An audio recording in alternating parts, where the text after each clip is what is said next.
Pwede yung sagutin. Unang tanong. Oh, yan. Bro, anong basa mo bro sa ginawa ni Arjen ngayon bro? Sa mga salita bro. Ano po ba? Ibigay mo nga bro sa viewers bro, yung anong naisip mo, bakit niya ginagawa ito? Selos. Selos. So talaga. Sabi nga nila ay pasok sa banga, ano, mga kaibigan.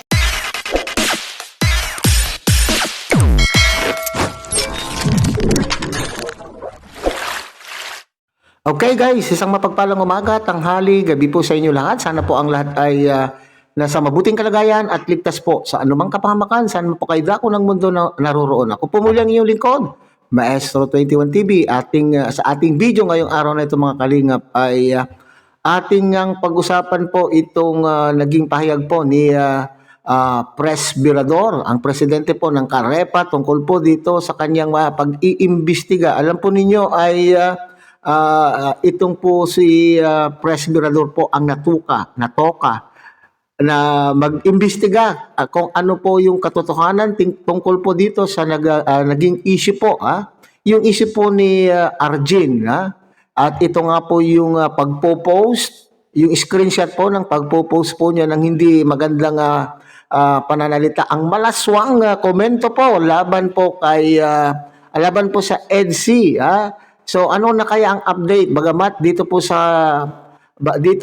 naging content o dito po naging content po ni Pres Birador ay sinasabi po niya na ito na po yung last na kanyang pagsasalita tungkol po sa issue dahil sa kagustuhan po na mapayapa na ang lahat. Sa kagustuhan po na wala nang iringan o wala na pong mga usapin na pwedeng makapanira sa bawat panig. Makapanira po itong kay Beyonce at the same time po kay Arjen sapagkat alam po niya na sila po ay magkakaibigan, na sila po ay dating magkakasama as Kalingap Angels or dyan sa Kalingap. At the same time po ay pare-pareho silang nandyan po sa lugar na yan at hindi naman po maganda po siguro mga Kalingap na pagka sila po ay nagkakakitaan ay may ganitong bigat sa kanila pong mga puso. Pero ang tanong naman ngayon dyan, sino ba kasi ang nagsimula? Ano bang ginawa po ni Baby Beyonce upang ganituhin ni Arjen? Ano ba ang dahilan ng lahat ng ito? At yan po yung ating pag-usapan mga kalingat. Nakalagay po sa ating thumbnail ay selos. At doon po sa unahan po ng video ito mga kalingap, nandyan po yung pahayag po ni Pres Birador. Ayon po doon sa base po doon sa naging interview po ni Bobby TV. Megalog shout out Bobby TV. Gagamitin ko muna yung napakaliit lang po na portion ng iyo pong interview po kay Pres Birador. Ito naman po ay para lang naman ma-establish po natin yung katotohanan na sinasabi po ni Pres Birador. Nakakalungkot po mga kalingap So bago po yan, tayo muna po ay magbibigay pugay sa ama at founder po ng Kalingap, Kuya Bal Santos Matubang. At tangkilikin po natin Ate Edna Vlog, Kalingap Ram, Kalingap Dan. At siyempre, kung bagong silip lang po kayo sa munting channel na ito, sana po ay inyo rin pong tangkilikin sa pamamagitan po ng inyong pagbibigay po ng like, share, and subscribe. At tuloy, pindutin na rin po ang notification bell. At nang sa ganun, tayo pa rin po ay magkita-kita at magsama-sama sa susunod pa pong mga reaction videos na ating gagawin. Likewise, may galog shout out sa ating mga kasamahan po dyan sa Carepa, Kalingap Reactor Partners, sa pamumuno po yan ng ating presidente, ang may-ari po ng video na ating gagamitin, Pres Birador. Okay, Javier De Leon, aka Birador. Okay, so sabay-sabay po muna natin panuorin mga kalingap ang isang maikling video clip na ating kinuha po kay Pres Birador. Panuorin po natin mga kalingap. Ulit tayo ng content para sa ganun. Ito ay masagot natin at ma-update kayo doon sa ating ginawang pag-iimbestiga. Totally nakausap na rin natin mga kaibigan si Beyonce sa mga bagay na ito. At ang sagot niya sa atin ay hindi siya nagagalit or nagtatampo sa lahat ng bagay. Na ano lang siya kung bakit may mga ganong nangyayari sa paligid niya na lahat naman ay ginagawa niya ng paraan para maging mabuting bata siya, mabuting kaibigan sa lahat ng mga taong nakakasalamuha niya. As in, nakangiti man si Biancy doon sa kanyang mga sinasabi, pero ramdam ko po mga kaibigan, mga kalingap, yung lungkot niya sa mukha, ano? Yung lungkot niya, yung pagngiti niya ay ramdam ko na may sakit na naramdaman sa kanyang damdamin, mga kaibigan, mga kalingap. At ito na yung update natin about dito nga, mga kaibigan, sa ano natin, pag-iimbestiga. Kasi alam ko, mga kaibigan, na ano kayo, nabitin kayo do sa mga nangyaring pag-iimbestiga natin, ano. Para sa akin kasi, yung nangyaring pag-iimbestiga ko, mga kaibigan, ay parang ano, medyo nakakalungkot, ano, medyo nakakalungkot. At talagang alam natin, mga kaibigan, na ganoon talaga yung naging pangyayari. At humahawak na lang tayo doon sa point na sinasabi nga niya na hindi siya magiging kalaban ng Kalingap, at hindi rin siya magiging kalaban ng mga Kalingap Angel. Ano, yun yung atin laging pinanghahawakan. Kasi naitanong din natin ito doon sa mga eksperto, mga kaibigan, mga Kalingap. At yun nga yung ano, yung talagang ano, sabi nga nila ay pasok sa banga, ano, mga kaibigan. As in do sa mga live streaming ng iba nating mga kasama, mga kaibigan, ay talagang nagsasabi sila na yun talaga, ano, siya talaga yung gumawa ng account na yun at talagang in-erase. At doon naman sa ating pinagtanungan, mga kaibigan, ang sinasabi din sa akin ay parehas din naman. Okay, so yan na mga kalingan, natunghayan po ninyo kung ano po yung findings, ano po ang naging resulta ng pag-iimbestiga po ni Presbyrador tungkol po doon sa usapin o tungkol po dito sa issue kung saan po itong si Arjen po ay nakapag komento ng malaswal laban po kay kina Biancy at Papa Els. Okay, so saan kaya nagmumula daw po ito? At yan po, doon sa unahan po sinasabi, ito ay nagmula po sa selos. Okay? So lahat po, pag sinabi nating selos, saklaw po na lahat po yan, mga kalingap. Maaring ikaw ay nagsiselos dahil inggit ka. Okay? So nandun na po, lahat ng sama ng loob mo, ano naman po ang ikakainggit ni Arjen. Okay, siguro na inggit. Alam po naman natin sa mga nakasubaybay po sa buhay po ni Arjen ay talaga naman pong alam po natin na siya po ay beneficiary po ni Kalingap Rob, ay ni Kalingap Edu. Isa siguro po dito ay kinaiinggitan po niya yung kanya pong mga pinsan. O kaya naman po ay yung kanya pong mga kasabayang Kalingap Angels. Okay. Alalahanin po ni Arjen ay hindi po siya sa poder ni Kalingap Rob. Nandito po siya kay Kalingap Edu. Okay? Ano yung kinaiinggitan niya po sa mga angels? Maaaring yung mga nakakamit, yung mga nakukuha po ng mga angels na ito na benefits mula po sa channel po ni Kalingap Rob. At the same time po ay yung mga grasya. Mga grasya po na nakukuha po ng mga angels sa mga taga-suporta nila at sa mga nagmamahal na kanila pong mga sponsor. Kasi mapaghanap po sa akin pong nakikita po sa mga vlog po ni Kalingap Edu kay Arjen, mapaghanap. Kung baga kung diretsahan pananalita sa ibang reaktor, tuwiran po nilang sinasabi, hindi mapaghanap kundi ambisyosa. Nakita naman po ninyo, financially ambisyosa, talagang iniinggitan niya po siguro kung ano yung nakakamit po ng kanya pong mga kasamahan po dati. So sa una po nating mga naging content po kay Arjen, mga kalingap, ay sinabi ko, bagamat hindi ko rin gusto yung pagkamaldita ni Arjen, pero binigyan ko pa rin po siya ng benefit of the doubt. Sinabi ko ay baka hindi naman po magagawa ni Arjen po na magkomento ng ganitong kalaswa. Bakit ko po yung nasabi mga kalingap? Unang-una, inisip ko po na sila po ay magkakasama dati. Siya po ay natulungan po ni Kalingap Edo. So, ibig sabihin, si Kalingap Edo ay Kalingap. So, pwede rin natin sabihin na po na ang nakatulong po sa kanya ay Team Kalingap. Hindi po ba? So, yun po yung sinasabi ko na magkakasama po sila at isa'y na alang-alang din sana itong si Arjen, yung kapakanan ng kanya pong mga pinsan.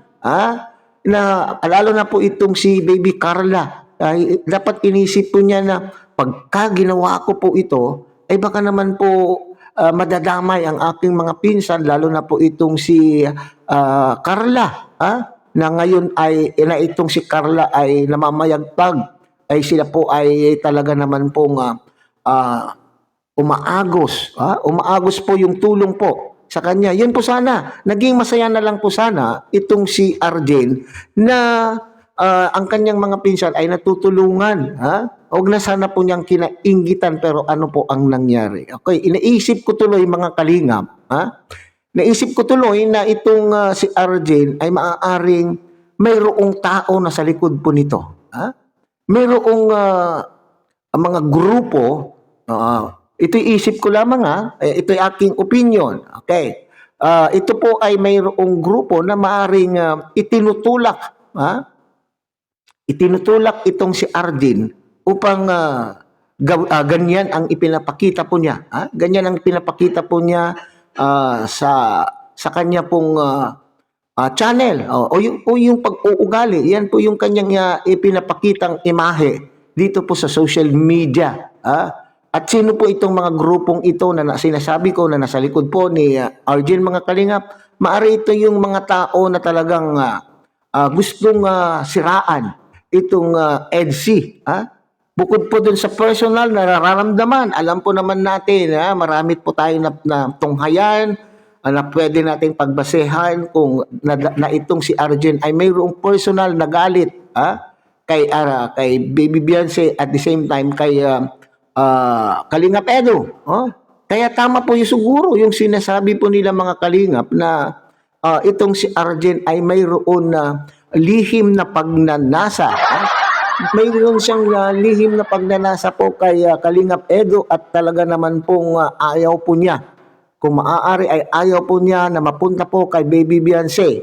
At the same time po ang mga kalingap, yung din pong mga tao na nandun po sa likod po niya na ipinupus po siya na gagawin ang ganitong mga bagay ay maaaring nakikita po nila na maayos na ang samahan po ng magpartner o ng mag-love team at medyo nakakakitaan na po sila na mayroon na pong silang nararamdaman sa bawat isa. So ayaw nilang maging masaya po itong Kalingap Edo dahil gusto po nila yung kanila pong manok. Yung kanila pong manok, ang gusto po nilang ipares. Ipares po kay Kalingap Edo. At the same time, nabibwisit po sila. Maaring nabibwisit po sila kay Baby Beyonce. Yun po ay sa pantakaw lamang po mga kalingap. Ngayon, kung ito'y solo na ginawa po nitong Arjen na ito ay napakalaswa po itong batang ito. Napakalaswa. Baka itong mga salitang ito mga kalingap, hindi ko inaakala na sa isang dalaga na kagaya po niya mga kalingap at mayroon pa naman pinagsamahan po sila ay maitatype o masasalita ba niya itong mga bagay na itong mga kalingap. Napakalaswa. Okay? So, dito naman po tayo dahil sa pangyayari ay sinasabi natin sa atin tayong lahat ng mga supporters ng EDSI o kay Baby Beyonce ay talaga naman pong naghuhurimentado at nasasaktan, nabibwisit dito sa komentong ito. Sino ba naman ang matinong babae ang magkokomento po ng ganito? Di ba? So galit na galit po. Dahil po sa kanilang galit ay marami po silang naikokomento rin laban po sa kay Arjen. So, at dito po natin napansin mga kalingaps, ayon po sa pakikipag-ugnayan, ayon po sa pakikipagtalastasan, pakikipag-usap po ni Presbyrador po kay Baby Beyonce, ay talaga naman pong sinasabi po niya na napakalinis po ang kanyang, napakabuti ang kanya pong kalooban, ang kanyang puso, kasi sinabi po niya, handa naman po daw niyang patawarin. Pinapatawad na daw po itong si Arjen, itong si Beyonce. Pero, sabi po ni Birador, na kapag may pagka lumala pa itong mga bagay na itong mga kalingap ay maaring mayroon na rin din po siyang gagawin na move. Di ba? Mayroon din silang gagawin na aksyon para naman po tumigil po ito. Pero sana lamang po, dito, para sa akin, hindi ko tinuturuan ang ating mga pamunuan, kundi ito ay suggestion at opinion ko na mas maganda po siguro na itong pamunuan po ng Team Kalingap, lalo na po itong sumasakop sa mga Kalingap Angel, ay gawan po nila ng action. Gawan ng action po na ito para hindi mamihasa. Lalo na po yung mga tao na nagpupus po kay Arjen na gawin po yung mga bagay na ito. So sana lang itong Arjen na ito tumigil na kung talagang ikaw ay masaya na at ikaw ay may mga sumusuportang mga sponsor pa rin sa'yo. Pagtiyagaan mo na po yan. Pagtiyagaan mo na, huwag ka nang maghangad kung ano po yung tinatamasa ng iyo pong kapwa. Huwag mo nang silipin po yun. Bagkos, magpatuloy ka kung ano po ang layunin mo sa buhay. Maging mabuti kang tao. Kasi kung mabuti kang tao, ay siyempre, alam ko maraming tutulong at tutulong sa iyo kung tulong ang kailangan mo na sinasabi mo doon sa mga nagdaan vlog ni Kalingap Edu. Kusa yan ang mga pagtulong ng ating kapwa, ay kusa po yan na dadating sa iyo kung ikaw ay magpakabuting bata o magpakabuting tao. Pero kung ipagpapatuloy mo ang mga imahe na pagkamaldita mo dito sa social media, lalayuan ka ng mga taong imbes na tulungan ka ay madidismaya. Mawawalan po sila ng gana na tulungan ka sapagkat ang iyong ipinapakita mo ay hindi maganda dito sa social media. Okay, nandun na tayo sa sinasabi mo na ipinagtatanggol mo yung sarili mo, karapatan mo yan na ipagtanggol ang sarili mo, pero huwag ka namang gumawa ng mga bagay na pwedeng ikasira ng iyong kapwa. Hindi po ba? Masarap pong makamit ang iyo pong yung iyo pong kinaagustong makamit ng sarili mo. Yung sarili mo na wala kang inaapakang tao.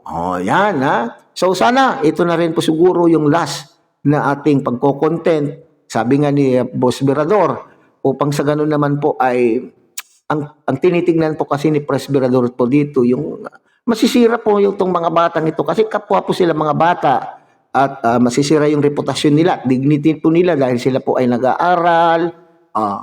Siyempre, marami pa po silang dapat makamit.